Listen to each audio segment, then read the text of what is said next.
Assalamualaikum teman-teman. Di video kali ini saya Andi Pupitalia Bria Putri akan menjelaskan mengenai blending, pasteurisasi maupun sterilisasi. Ketiga proses ini merupakan proses yang sangat penting dalam membuat suatu produk bahan pangan.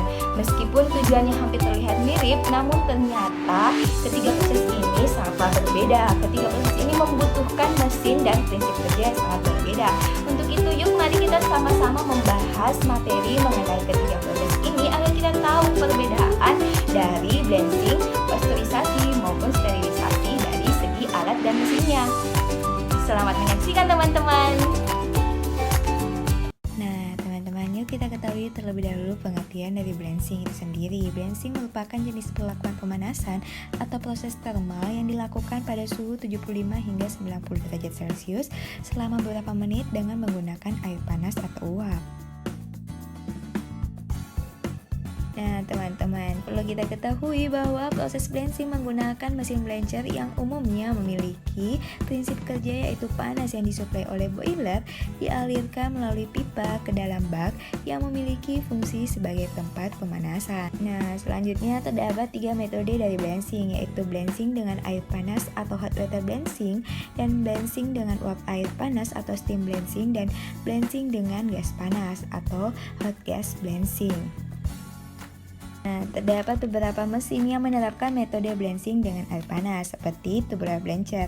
Mesin ini menggunakan steam untuk memanaskan air, kemudian sayuran dimasukkan ke dalam tabung dalam water blencher dengan menggunakan aliran air. Lama proses blending diatur sesuai dengan panjang tabung dan kecepatan aliran.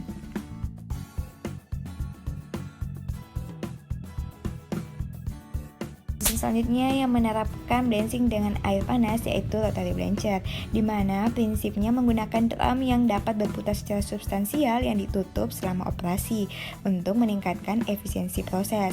Selama operasi, produk pangan yang dimasukkan secara terus-menerus ke mesin blencher melalui inlet produk makanan lalu diproses oleh blencher dan dikeluarkan melalui outlet produk makanan. Nah, metode selanjutnya dari blending yaitu blending dengan uap air panas. Pada mesin ini menggunakan prinsip yaitu blending dengan uap air panas agar dapat mengurangi kehilangan komponen bahan pangan akibat air panas yang diberikan. Mesin ini diberikan uap air pada lapisan irisan sayur ataupun buah sebanyak kurang lebih 25 kali penyemprotan. Nah, metode terakhir dari blending ini yaitu blending dengan gas panas atau hot gas blending, di mana prinsip kerja dari mesin ini yaitu menggunakan gas panas untuk proses blending karena dapat mengurangi kehilangan bahan akibat pelarutan. Penggunaan gas cerobong dari pembakaran gas pada medium pemanas digunakan untuk memanaskan bahan pangan sehingga terjadi proses blending. Penggunaan metode gas akan mengurangi limbah yang akan dihasilkan. Nah, materi selanjutnya adalah pasteurisasi. Meskipun hampir mirip dengan blending, tapi pasteurisasi ini sangatlah berbeda. Proses pasteurisasi memiliki 2 metode, yakni metode batch dan metode continue. Tidak perlu berlama-lama lagi, yuk sama-sama kita belajar mengenai materi pasteurisasi.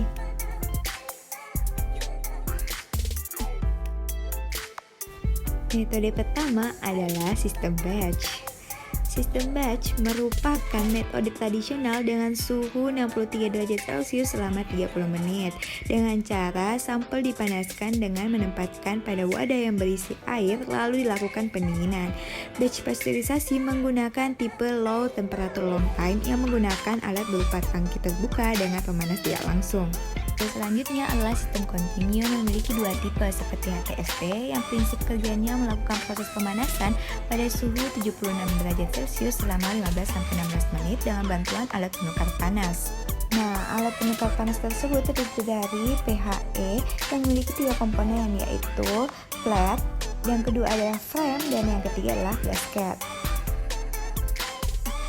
Adalah THE yang merupakan alat penukar panas yang melibatkan tub pada desainnya. Tub yang digunakan memiliki desain bundar, elips, kotak, ataupun yang lainnya. THE didesain dengan prinsip kerja yaitu melakukan proses dengan tekanan yang tinggi yang berasal dari lingkungan ataupun perbedaan tekanan tinggi antar fluida.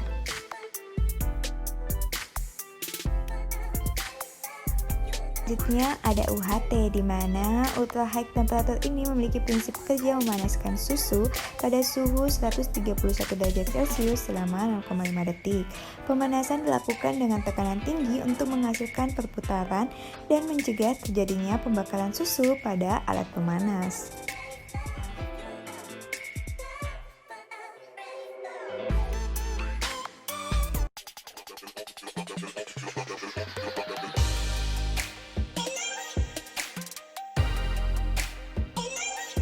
Nah, materi berikutnya adalah sterilisasi. Sterilisasi juga berbeda dari ketiga proses sebelumnya, yakni sterilisasi merupakan proses termal yang dilakukan pada suhu tinggi atau lebih dari 100 derajat Celcius.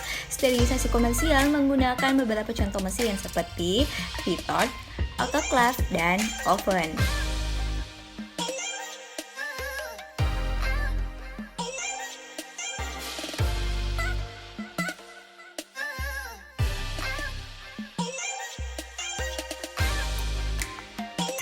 Proses sterilisasi menggunakan beberapa mesin seperti retort. Retort merupakan jenis mesin dengan prinsip kerja yaitu elemen pemanas pada retort akan memanaskan air membentuk uap panas.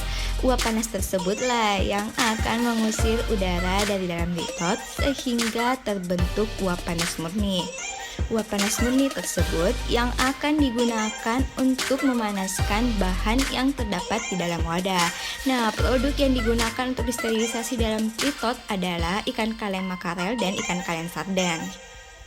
Mesin lain yang dapat digunakan selama proses sterilisasi adalah autoclave yang menggunakan panas dan tekanan dari uap air.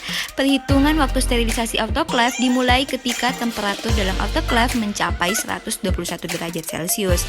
Ketika sumber panas dari autoclave sudah dinyalakan, maka air dalam autoclave akan mendidih dan uap air yang terbentuk mendesak udara yang mengisi autoclave. Setelah semua udara dalam autoclave diganti dengan uap air, keatup uap ditutup sehingga tekanan udara dalam autoclave naik.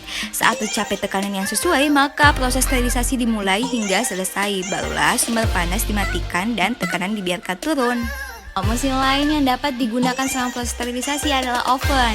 Oven merupakan jenis mesin sterilisasi dengan prinsip kerja yaitu melakukan sterilisasi dengan mekanisme konduksi panas. Panas akan diabsorpsi oleh permukaan luar yang disterilkan. Sesudah itu merambat ke bagian di dalam dari permukaan hingga suhu sterilisasi tercapai dan mikroorganisme pun akan mati melalui mekanisme oksidasi. Nah, alat yang menggunakan sterilisasi oven yaitu alat-alat seperti gelas laboratorium dengan ketelitian yang rendah. Nah, itulah tadi pembahasan mengenai ketiga materi yaitu blensing, pasteurisasi, dan sterilisasi. Semoga teman-teman dapat memahami pembahasan yang telah dijelaskan. Cukup sekian dari saya, kurang dan lebihnya mohon dimaafkan. Wassalamualaikum warahmatullahi wabarakatuh dan sampai jumpa.